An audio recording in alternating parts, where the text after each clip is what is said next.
সকলে কেমন আছো? আমিও খুব ভালো আছি।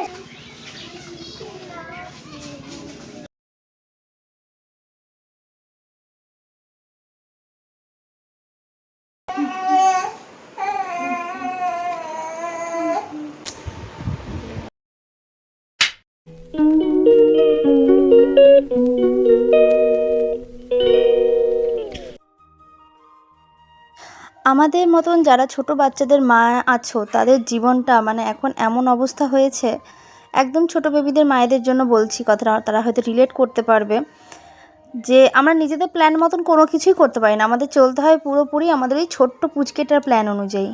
কি আমি ঠিক বললাম তো? কমেন্টে জানিও। আজকের দিনটা শুরু করেছিলাম মঙ্গলবার ভোরবেলা, একদম 4:45 থেকে ভিডিওটা স্টার্ট হয়েছে। তো সরি, 5:45 থেকে, ভুল বললাম। 5:45 সময় আমার সোনাইকে রেডি করে দিলাম স্কুলের জন্য। রেডি করে দিয়ে ওকে উপরে আমি রেখে আসি, মা ওকে কিছু খেতে টেতে দিয়ে দেয়, ততক্ষণে খায়। তারপরে আমি চেষ্টা করি সোনাই বেরোনোর আগে ঘর বারান্দা ঝাড় দিয়ে দেওয়া এবং উঠোনটা ঝাড় দিয়ে দেওয়া, যাতে বাসি ঘরে ওকে বেরোতে না হয়। আর আমি কিন্তু বাসি নাইটিটা একবারে চেঞ্জ করে নিই। তো সেই রকমই নিজের মতন প্ল্যান অনুযায়ী কাজবাজ করছিলাম। আর আজকে সকাল থেকেই মানে শরীরটা একটু ডাউন ছিল আমার, তো সেজন্য আমি সেভাবে প্রেশার দিয়েছি কাজবাজ করতে পারছিলাম না। খুব ধীরে সুস্থেই চেষ্টা করছিলাম কাজবাজ করে নেওয়ার। তো সোনায় বেরিয়ে গেছে ওদিকে, আর আমি দেখো ঘর বারান্দা উঠোন ঝাঁট দিয়ে বাবার ঘরের বিছানাটা তুলে তারপরে চলে এসেছি ফুল তুলতে। ফুল তুলতে এসে দেখছি গাছের ফুলগুলো কোনো এক কাকিমা বা ঠাকুমা নিয়ে চলে গেছে, যেটা আমাদের পাড়ায় প্রায় হয়ে থাকে। বাইরে রাস্তার দিকে ফুলগুলো নেয় ঠিক আছে, কিন্তু বাড়ির ভিতরে এসে ফুলগুলো নিয়ে গেছে। মনটা খুব খারাপ লাগছিলো, কারণ আমার বাড়িতেও তো ঠাকুর আছে, তো তারা হয়তো এটা বোঝে না। যাই হোক, তাদের উদ্দেশ্যে আর বেশি কিছু বলে আমার লাভ নেই, কারণ সামনাসামনি বলেই কোনো কিছু হয়নি, আর ভিডিও থোড়ি না আমার দেখবে। যাই হোক, তো তারপর দেখো ঘর বারান্দা মুছে নিচ্ছি এবং ঠাকুরের কাজ সেরে তারপরে পুজোটা দিয়ে নেব। এ পর্যন্ত মোটামুটি এনার্জির সাথেই কাজবাজ করছিলাম, কিন্তু হঠাৎ করে কেমন যেন ছন্দপতন হয়ে গেল। তো দেখো ঠাকুরের কাজ হয়ে গেছে, চলে এসেছি রান্নাঘরে চা বসাতে।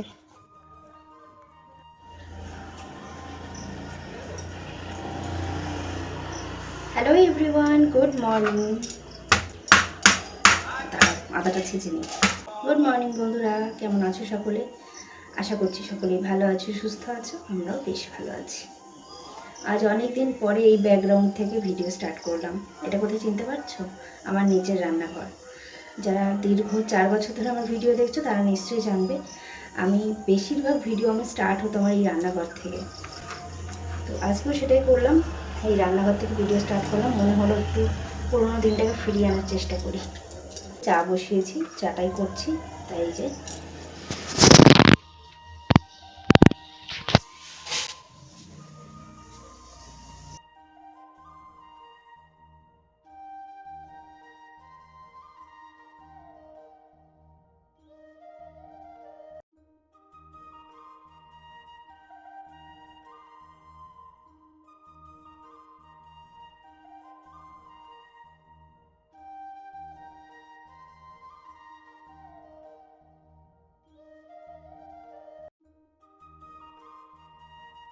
তো দেখো মিশো থেকে একটা পার্সেল এসেছিলো, সেই পার্সেলের যে প্যাকেটটা ছিল ওটা আমি সবজি কাটার খোসা রাখার জন্য আর কি নিয়ে নিয়েছি।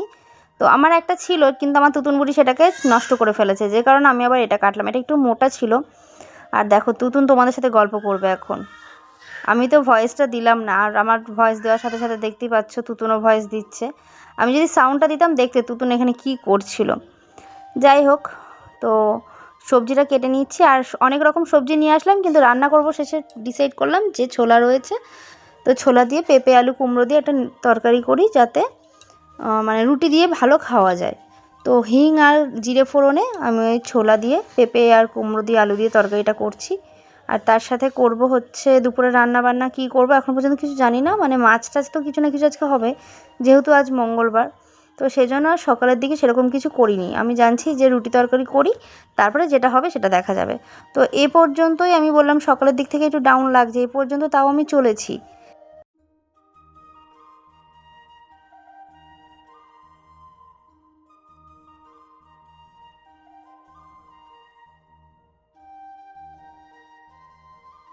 আমার যত শরীর খারাপই থাকুক না কেন, আমি চেষ্টা করি খুব বাড়াবাড়ি পর্যায়ে না হলে পরে যতটা সম্ভব কাজ গুছিয়ে নেওয়ার। তো সেরকমই আর কি, আমি এক সাইডে তরকারি বসে আর এক সাইডে দেখলাম আটা একটু কম মাখা আছে, মানে সবার হবে না। তো মানে আমার মেয়ে আর মায়ের জন্য করে নেবো একটু গোলা রুটি, আর একটু গাজর যেটা নিয়ে এসেছিলাম উপরে, ভাবলাম গাজর দিয়ে দিই, খেতে ভালো লাগবে।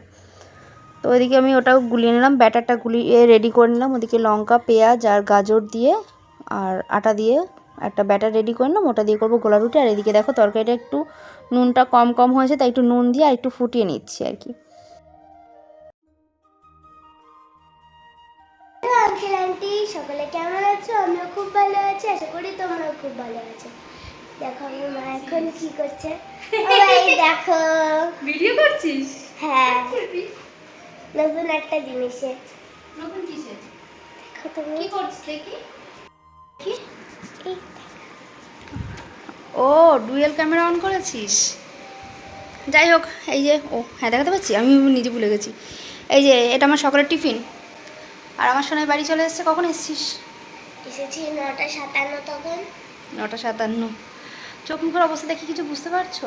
আজকে শরীরটা ভীষণ খারাপ লাগছে। তো ভাবছি খেয়ে নিয়ে একটুখানি শোবো, মানে আধ ঘন্টা একটু শুই, তারপর আবার কাজে হাত দেবো। আমি কোনোদিন এরকম হয় না কাজ ফেলে রেখে শুই, কিন্তু এখন আমি একদমই পারছি না, মানে প্রচণ্ড শরীরটা খারাপ লাগছে। কাজ ফেলে রাখা বলতে সকালে রান্নাবান্না তো কমপ্লিট হয়েছে, শুধু দুপুরে রান্না আর পুজোটা বাকি। আর ঘর মোছা বাকি আছে এখন। আধ ঘন্টা শুই, তারপর ঘর মুছে পুজো দেবো, তারপরে রান্নাবান্না যা করবো দেখা যাবে, তাই তো? এই আমি ডুয়েল ক্যামেরা অন করে ভিডিও করে যাচ্ছি। চলো তাহলে পরে কথা হবে। আমি মুড়ি খেতে খেতে সোনাইকে খাওয়াচ্ছি, মানে কিন্তু এটা না যে ওকে শুধু মুড়ি খাওয়াচ্ছি। স্কুল থেকে আসার পরে ওকে ওই গোলা রুটি দিয়েছিলাম, যেটা করেছিলাম আর কি, আমি গোলা রুটিই বলি। তো ওটা দিয়েছিলাম, ও ওটা খেয়েছে, আর এখন মুড়িও শখে খাচ্ছে আমার সাথে। তারপরে এই যে আমার সারাদিনের ছন্দপতন ঘটে গেল। তুতুন ঘুমোচ্ছিল, ঘুম থেকে উঠে দেখলাম প্রচণ্ড পরিমাণে খ্যান খ্যান করছে, মায়ের কাছে থাকছে না। তাই আমি অনেক চেষ্টা করে ঘুম পাড়িয়ে দুপুরে রান্না সেরেছি। তারপরে এই যে দেখছি বিকেলবেলা এরা খেলছে। আমি আর কোনো ভিডিও এরপরে শ্যুট করতে পারিনি। তো বিকেলেরা নাচ করছিল, সেটা একটু শেয়ার করলাম তোমাদের সাথে।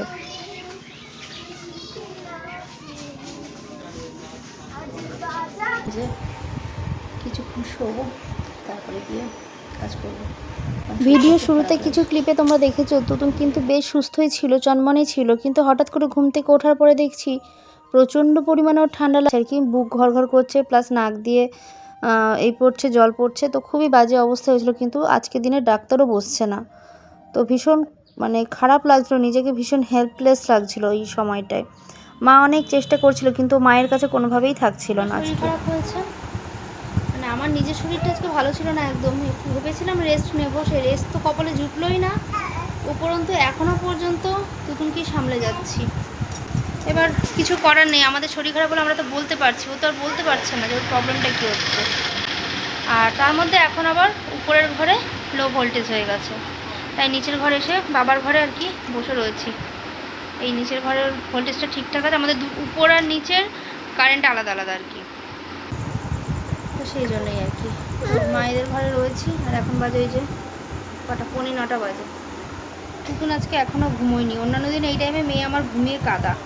চলো ভিডিওটা আর একটু এনার্জি পাচ্ছি না ভিডিও বড় করার। ওই দুপুরে তরকারি টরকারি যা আছে ওই দিয়েই আজকে খাওয়া দাওয়া রান্নাবান্না, ওই দিয়ে রাতে শুধু রুটি করবো, করে খাওয়া দাওয়া সারবো। এই ভিডিও ক্লিপটা ছিল বুধবার দিন দুপুরবেলা এই যে তুতুনকে নিয়ে ডাক্তারের কাছে গেছিলাম। আর সেদিন হচ্ছিল প্রচণ্ড বৃষ্টি। তো মানে কি বলবো, একদম লাস্ট মোমেন্টে ডাক্তারের কাছে গিয়ে পৌঁছেছি, একদম লাস্ট পেশেন্ট আমরাই ছিলাম। বৃষ্টির জন্য কিছুটা আটকে ছিলাম আর কি, তো যেটা লেট হয়ে গেছে। যাই হোক, ওষুধপত্র খেয়ে তুতুন এখন একটু সুস্থ বা একটু বেটার আছে। তো কি বলবো, আর সেদিনকে দিনটা প্রচণ্ড খারাপভাবেই গেছে আমার। তো ডাক্তার দেখিয়ে ফিরে এসেছি বাড়িতে। ফিরে এসে এই যে একটু রেস্ট নিয়ে মা ওখানে চেষ্টা করছে তুতুনকে খাওয়ানোর। আর আমি এখন করব সোনাইয়ের ক্রাফটে হেল্প। আমি একা না, তোমাদের দাদাভাইও করবে। তো আমরা 3 জন মিলে সোনাইয়ের ক্রাফটে হেল্প করছি। আমি করছি ড্রয়িং, যাতে ওটা মানে ক্রাফটটা সুন্দর হয়। আর ওদিকে তোমাদের দাদাভাই ওটা কাটিং করে দিচ্ছে, আর সোনাই লিখছে, সব লেখাগুলো সোনাই করছে। চলো তাহলে এই ভিডিওটা এখানে শেষ করে দিচ্ছি। জানি ভিডিওটা খুব একটা ভালো হয়নি, তবু তোমরা জানিও ভিডিও কেমন লাগলো। ভালো লাগলে লাইক শেয়ার সাবস্ক্রাইব করো, পাশে থেকো চ্যানেলের। আশা করছি ভালোবাসা দিলে আমি এগোতে পারবো। তো চলো তোমাদের সাথে শেষে ক্রাফটটা শেয়ার করে দিচ্ছি, কেমন লাগলো সেটা অবশ্যই কিন্তু কমেন্টে জানাবে।